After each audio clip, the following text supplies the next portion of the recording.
اور ایک گول دائرے میں آفتاب رضوی صاحب ایک قہقہہ لگاتی ہوئی تصویر ہے۔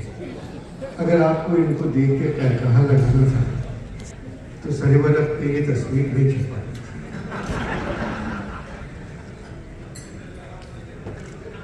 کتاب کے چوتھے صفحے پر لکھا ہے، اس کتاب کو خرید کر پڑھیں، آفتاب رضوی امیر الاسلام آفتاب صدیقی۔ بیچارے اسلام کو رضوی اور صدیقی کے درمیان پھنسا دیا۔ واہ واہ واہ واہ۔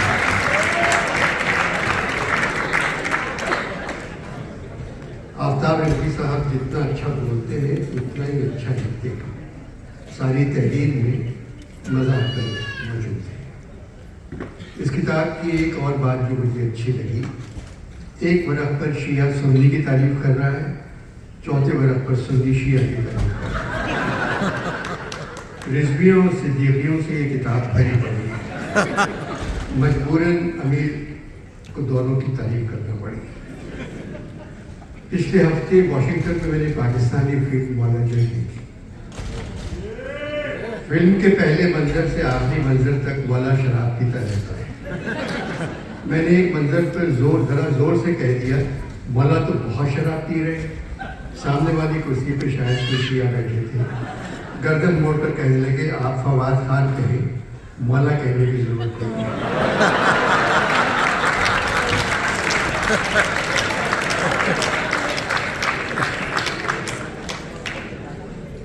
فلم ختم ہونے کے بعد ایک ہندوستانی صرف ہم لوگوں کو سنانے کے لیے کہہ رہے تھے، انڈین برطانیہ میں وزیر اعظم۔ بہت سے لوگوں نے سن کر تالی بجائی۔ میں نے ان سے کہا، انڈین وزیر اعظم کو 4 دن ہوئے ہیں، پاکستانی وزیر اعظم برطانیہ میں 4 سال سے۔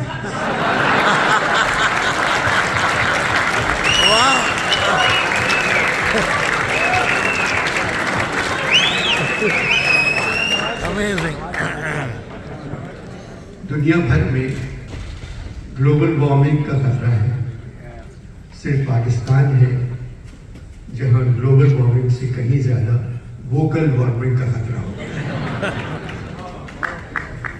یعنی آپ کچھ نہیں کہہ سکتے۔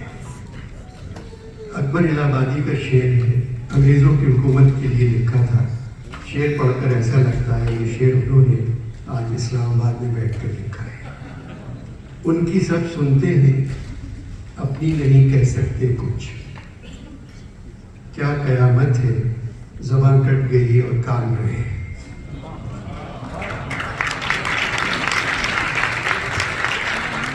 میری عمر 23 برس ہے، اسی وجہ سے معزز میزبان نے کہا تھا پھر یہ موقع آپ کو نہیں ملے گا۔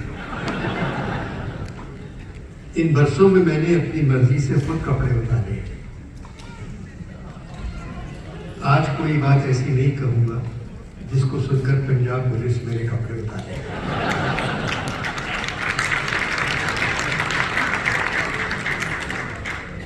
واشنگٹن میں ایک عمارت کے دروازے کے سامنے میں کھڑا ہوا تھا۔ میرے سر کے اوپر امریکہ کا بہت بڑا جھنڈا تھا۔ میرے دوست نے تصویر کھینچ لی اور پوچھا کیا لکھ دوں؟ میں نے کہا لکھ دو، اس جھنڈے کے سائے تلے ہم ایک ہیں۔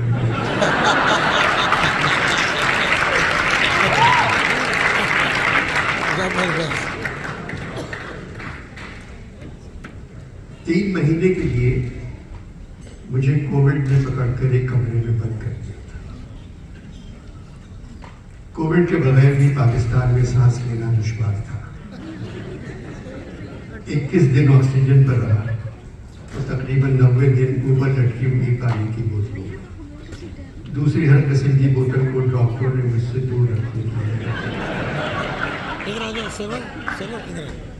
داد دہلی کا 200 برس پرانا شعر جو انہوں نے کووڈ پر لکھا تھا، آپ پڑھیں گی، میں آپ سے زیادہ پڑھ چکا ہوں، مجھے یاد ہے۔ تو پڑھنے کی ضرورت نہیں۔ دیکھ لینے کو تیرے سانس لگا رکھا ہے، بیٹھ جائیں۔ سانس لگا رکھا ہے وینٹیلیٹر۔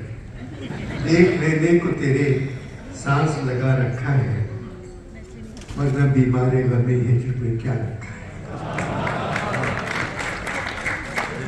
بہت پڑھے لکھے اچھے لوگ، پڑھانے والے، پڑھنے والے نوجوان کووڈ نے ہم سے چھین لی۔